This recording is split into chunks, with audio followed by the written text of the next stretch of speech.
闽南话，末端应该怎样讲？怎样写？尾溜示意动物的尾巴或人的屁股。是爪往内溜。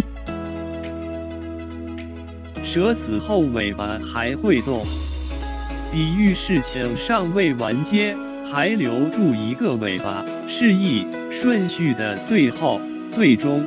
徛伫内溜迄个，你敢满意？站在最后面那个人，你认识他吗？示意是物的末端、顶端。山顶，请支持我，点击 subscribe， 然后再单击小铃铛，也不要忘了转发给您的朋友圈。谢谢，请点击下面观看同一系列的影片。